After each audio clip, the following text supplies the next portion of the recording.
I want to just show you how you can use Desmos to help you when you're graphing.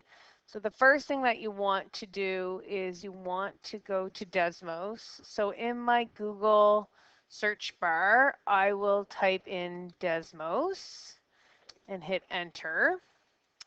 And then it's the graphing calculator is the one that I want. So I'll click on graphing calculator.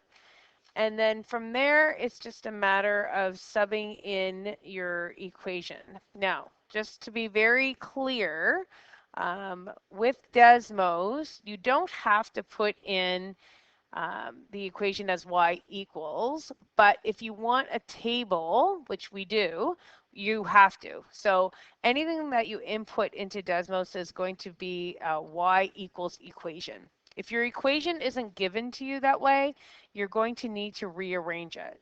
So let's say I had the equation, and actually let me pull up and do this on the keyboard because that's what you'll see probably when you're using your phone or a Chromebook.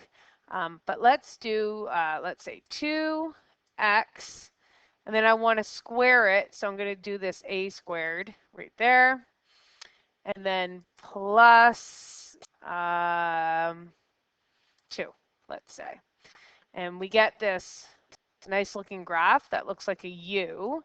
So one of the things that you're going to do is you're going to take a look at this graph and try to figure out if you think this is linear or non-linear. And of course, we can see it's definitely not a straight line, so it is non-linear. And on graph paper, you would sketch this graph. The next thing you need to do is create a table of values. So I want to show you how to do that. See this cogwheel right here? It's the edit list. So you want to click on that cogwheel right there. And when you do, notice you get these options. You can either duplicate your equation, you can get rid of your equation, or you can create this table. So this is the convert to a table. Now, the table that they want us to create is in between -5 and +5. And of course, we don't have all those numbers. We only have between -2 and +2. But I just want to show you, you can actually just rewrite over that.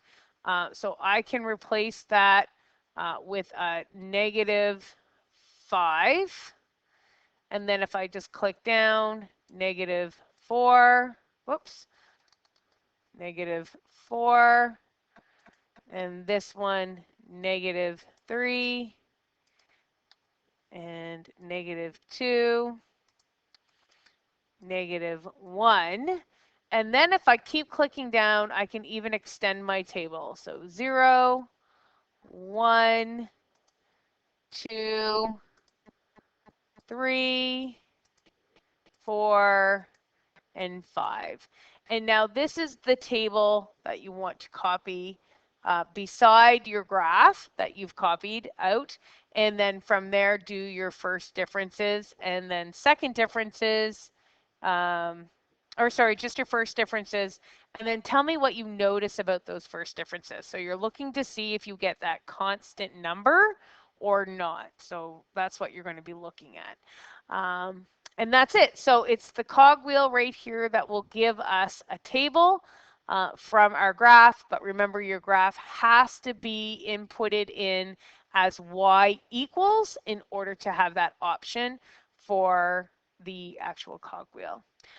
Once you're done, then you can click on the X. Let's click on the X, and that gets rid of everything. So then you are ready to put in, let's say, your next equation. Maybe this is my next equation. And again, my cogwheel and then table. Okay? Thanks a lot.